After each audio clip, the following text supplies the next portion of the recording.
The live TV, सच सबसे आगे। नमस्कार, द लाइव टीवी आप देख रहे हैं। आपके साथ मैं हूं आदित्य कुमार।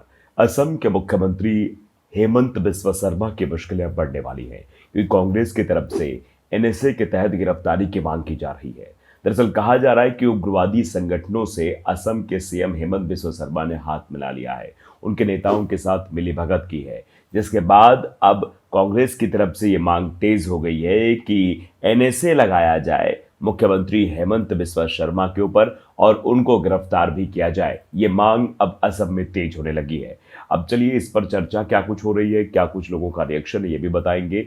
हेमंत बिस्वा शर्मा जो पहले कांग्रेस में थे, बाद में उन्होंने बीजेपी का दामन थाम लिया। अब इस समय असम के मुख्यमंत्री हैं और कहते हैं कि बहुत सारी रणनीति जो है असम से भी होकर निकलती है। महाराष्ट्र की जो राजनीतिक सरगर्मी थी वो पहले गुजरात विधायक गए, उसके बाद असम में ही आकर रुके थे। आपने देखा था कैसे गुवाहाटी में विधायकों को रोका गया था। उसके बाद असम के मुख्यमंत्री साहब ने कहा था कि हमें तो कोई जानकारी, गुवाहाटी घूमने की जगह, यहाँ कई लोग आते हैं और हो सकता है कि महाराष्ट्र के शिवसेना के विधायक भी यहाँ घूमने टहलने आए हों, हमारी कोई बातचीत नहीं हुई। लेकिन अंदरूनी जो बातचीत चल रही थी वो यही थी कि असम के मुख्यमंत्री हेमंत बिस्वा शर्मा को सब कुछ मालूम था। फिलहाल वो अलग का मामला है, लेकिन इस वक्त जो मामला चल रहा है वो उनकी गले की फांस बनता हुआ दिखाई दे रहा है। असम कांग्रेस ने एनएसए के तहत सीएम हेमंत बिस्वा शर्मा को गिरफ्तार करने की मांग की है। पूरा मामला क्या है ये हम जरा आपको बताते हैं। दरअसल असम कांग्रेस प्रमुख भूपेन बोरा ने मुख्यमंत्री हेमंत बिस्वा शर्मा को गिरफ्तार करने की मांग की है। असम कांग्रेस प्रमुख ने ये मांग रखी है। बुधवार को बोरा ने कहा कि मणिपुर चुनाव के लिए कुकी उग्रवादी समूह के नेताओं की मदद लेने के आरोप में राष्ट्रीय सुरक्षा कानून यानी कि एनएसए के तहत हेमंत बिस्वा शर्मा को गिरफ्तार किया जाए। ये कहा जा रहा है कि जो वहाँ उग्रवादी समूह कुकी है उनके नेताओं से हेमंत बिस्वा शर्मा की मुलाकात हुई है, बातचीत हुई है। इस वजह से इन पर जो है एनएसए लगाया जाना चाहिए, इनको गिरफ्तार किया जाना चाहिए। पार्टी ने हेमंत बिस्वा शर्मा के तथाकथित कुकी उग्रवादियों के साथ असंवैधानिक संबंध के विरोध में गुवाहाटी में भूख हड़ताल की। यह भूख हड़ताल भी हो चुकी है। बोरा ने बुधवार को कहा कि पहली बार हमने सुना है कि एक लोकतांत्रिक प्रक्रिया से चुने गए एक मुख्यमंत्री ने मणिपुर विधानसभा में चुनाव जीतने के लिए कुकी उग्रवादियों से मुलाकात की। मतलब मणिपुर का चुनाव जीतने के लिए ये सब कुछ किया गया था, इसीलिए शायद मणिपुर में हिंसा भड़की है। हम ये देखने के लिए उत्सुक हैं कि क्या भाजपा आलाकमान उनके खिलाफ कदम उठाता है या नहीं। क्या भारतीय जनता पार्टी की सरकार या भारतीय जनता पार्टी जो है, जो अपने आप को बहुत ही शुद्ध छवि की बताती है, बहुत अच्छी छवि बताती है, तो क्या वो हेमंत बिस्वा शर्मा पर कार्रवाई करेगी, ये कांग्रेस भी जानना चाह रहा है। दरअसल कुकी नेता ने 2019 में लिखे गए पत्र में किया है दावा। बोरा ने कहा कि United liberation front of Assam independent यानी कि उल्फाई के प्रमुख परेश बरुआ ने हमेशा शर्मा को अपने पूर्व समकक्ष के रूप में स्वीकार किया है।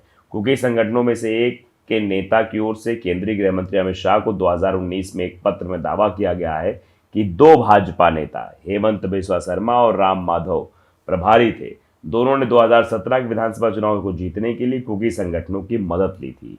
मतलब 2017 के चुनाव के समय कुकी संगठनों की मदद ली गई थी। आप समझिए, अंदाजा लगाइए, वो संगठन जो उग्रवादी संगठन है उस संगठन की मदद चुनाव जीतने के लिए की गई थी।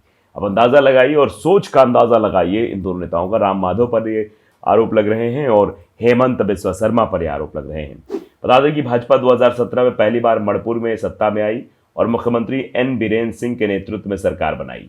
सूत्रों ने कहा कि हेमंत बिस्वा शर्मा बुधवार को मणिपुर की यात्रा करने वाले थे, लेकिन अंतिम समय में यात्रा रद्द कर दी गई। ये ज्ञात नहीं कि शर्मा की यात्रा को रद्द नवीनतम आरोपों से संबंधित था या नहीं है। फिलहाल ये यात्रा मणिपुरी करने वाले थे हेमंत बिस्वा शर्मा, लेकिन इस यात्रा पर रोक लग गई और उसके बाद भी सवाल उठने लगे कि क्या हेमंत बिस्वा शर्मा के ऊपर कार्रवाई होगी, क्या हेमंत बिस्वा शर्मा को जेल भेजा जाएगा, क्या एनएसए लगाया जाएगा, क्या नहीं होगा, ये वक्त बताएगा। लेकिन फिलहाल लोगों का रिएक्शन हम जान लेते कि आखिरकार लोग इस पर क्या रिएक्ट कर रहे हैं इस घटनाक्रम पर।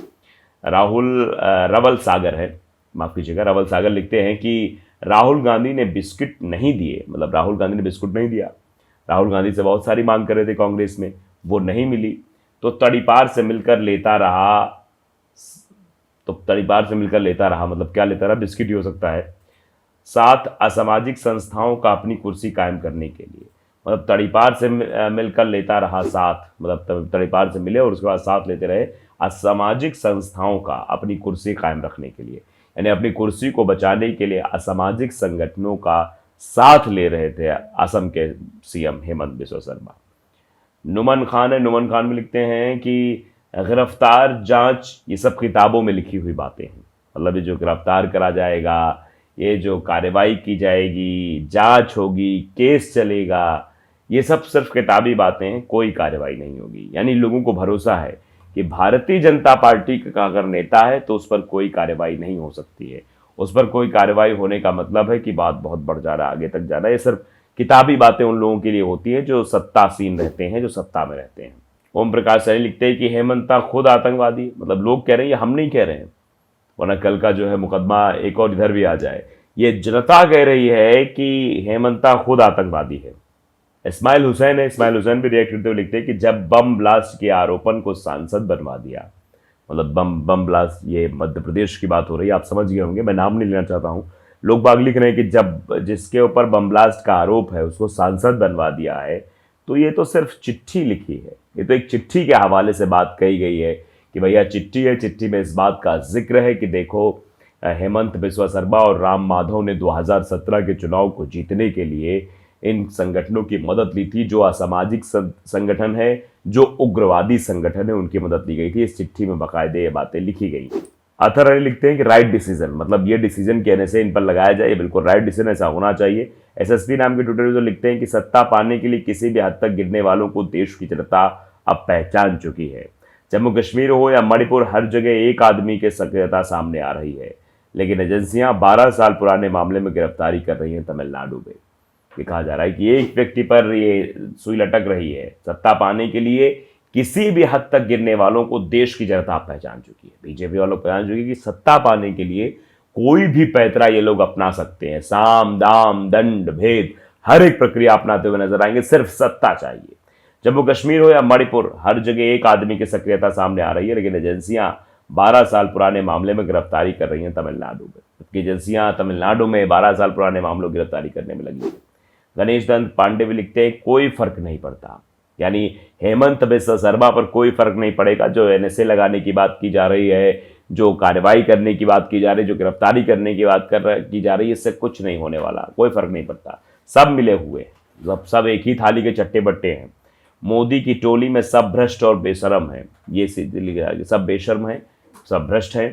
गृह राज्य मंत्री अजय मिश्र टेनी, सांसद ब्रजभूषण सिंह, उन्नाव वाला कुलदीप सेंगर, प्रज्ञा ठाकुर, स्मृति ईरानी, ये लोग कौन है? मोदी जी के प्यारे हैं, इन्हें वोट दीजिए। इस तरीके के रिएक्शन भी जनता कर रही है। जलील पठान लिखते हैं कि ये अभी धुल चुके हैं वॉशिंग मशीन में, समझने वाले समझ गए हैं। शरद लिखते हैं कि वैसे भी ये तो पहले से ही भ्रष्टाचारी है, इसे तो पहले ही गिरफ्तार किया जाना चाहिए था। पहले कांग्रेस का गुणगान करता था, कार्रवाई के डर से बीजेपी में शामिल होकर अब फेंकू का चमचाई करता है। मतलब ये भी लोग लिख रहे हैं कि देखिए इस तरीके की चीज़ें कर रहे हैं। फिलहाल अब क्या होगा क्या नहीं होगा ये वक्त बताएगा, लेकिन फिलहाल तो इस खबर की वजह से हेमंत बिस्वा शर्मा की सांसें जरूर ऊपर नीचे हो रही होंगी। तो द लाइव टीवी और आपने सब्सक्राइब नहीं किया, सब्सक्राइब जरूर करिए, बेल आइकन दबाइए ताकि सच खबर आप तक पहुंचती रहे। नमस्कार। द लाइव टीवी, सच सबसे आगे।